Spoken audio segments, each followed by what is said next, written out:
When you think about a hurricane, your mind probably jumps to the crazy winds, the storm surge, and of course, the flooding rains. But there's another threat, a hidden one, that's often lurking inside that massive storm. We're going to dive into the wild phenomenon of tornadoes that actually form inside of hurricanes. It's a pretty wild paradox when you think about it, right? You have this gigantic rotating storm that can spin up dozens, sometimes even hundreds, of smaller but still violent rotating storms inside of it. And this isn't some freak occurrence. It's actually a key feature of a lot of tropical cyclones when they make landfall. 118. Just let that sink in. That is the record number of tornadoes that were spawned by a single storm. That was Hurricane Ivan back in 2004. And that one event scattered tornadoes all across the eastern U.S. for 3 days straight. It really just goes to show you how widespread this threat can be. Okay, so while numbers like the ones from Ivan are just staggering, the idea that hurricanes can spawn tornadoes, that's not new at all. In fact, people have been observing this deadly duo for centuries. I mean, just look at this timeline. This has been a known problem for a long time. We're talking as far back as 1814, when a tornado from a tropical system sank a ship. Fast forward to 1961, Hurricane Carla churned out a violent F4 tornado. But the real game changer? That was 1979. A deadly F3 tornado hit near Washington, D.C. from Hurricane David, and that was the event that finally pushed the National Weather Service to start issuing public tornado watches specifically for hurricanes. That's a critical warning system that we absolutely rely on today. So, we know they happen, but where are they most likely, and when? Let's get into the climatology of this and see if we can find a pattern of risk across the country. Well, it's probably no surprise that the highest concentration is right there in the coastal states that get hit the hardest by hurricanes. You know, from the Gulf Coast of Texas all the way around Florida and up the Atlantic coast of Virginia.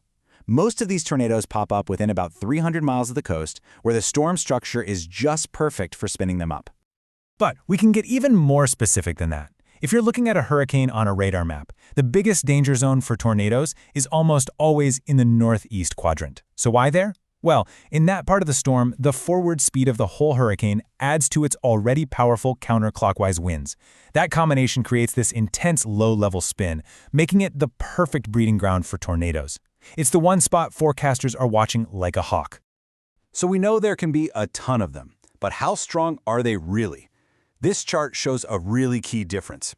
See, for all U.S. tornadoes, a little over 20% are rated as strong.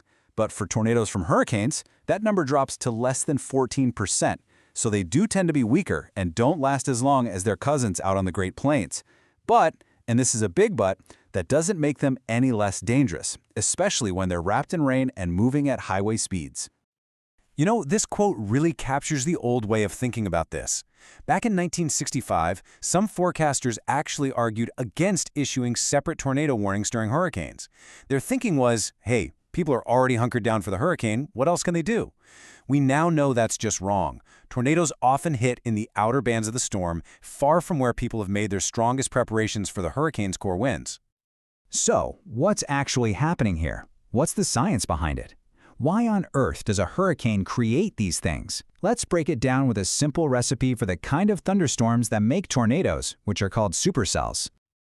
All right, to cook up a supercell thunderstorm, you need 4 key ingredients. First, moisture. A hurricane has that in spades, obviously. Second, instability and lift. Yup, the spiral rain bands take care of both of those. But the secret sauce, the most critical must-have ingredient, is that last one, vertical wind shear.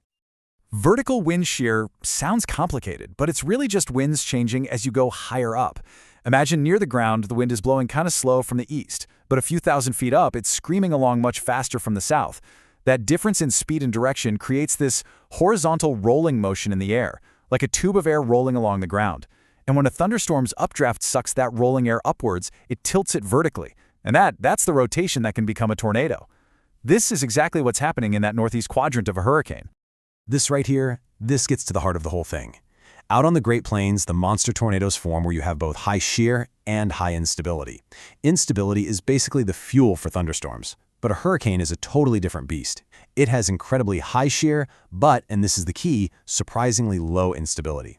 This unique high shear, low instability recipe is exactly why hurricane tornadoes are often more numerous, but also weaker than the ones you see in the Midwest. Okay, So understanding the recipe is one thing, but trying to predict these fast-moving, rain-wrapped tornadoes in real time, that is a huge, huge challenge for forecasters. The process basically works like a funnel. It starts days out, with the Storm Prediction Center highlighting big, broad areas of risk. Then, as the hurricane gets closer, they narrow that down, issuing tornado watches for specific regions. And finally, it all comes down to the local National Weather Service offices glued to their radar screens, issuing life-saving tornado warnings for individual thunderstorms, often with just a few minutes of lead time. And that last step, it's incredibly tough. Unlike those classic tornadoes you see on TV, these are almost always wrapped in blinding sheets of rain, which makes them literally impossible to spot with your eyes. They're also smaller, they move faster, and a ton of them happen at night when we're almost vulnerable. Even our amazing Doppler radar can have a hard time picking up their small, shallow rotation. This is truly one of the toughest warning challenges in all of meteorology. So, we've walked through the history, the where and when, the science, and the forecasting headaches. Let's try and pull this all together and look at what we know, and maybe more importantly, what we still don't. Okay, here's the cheat sheet. Where do they form? In that northeast quadrant. When? A lot in the afternoon, but a dangerous number pop up overnight. How strong are they? Generally, yeah, they're weaker than what you see in Tornado Alley. And why do they form? It all comes back to that special atmospheric recipe: high shear and low instability. If you remember one thing, remember that. But for everything we do know, this is the great unsolved mystery.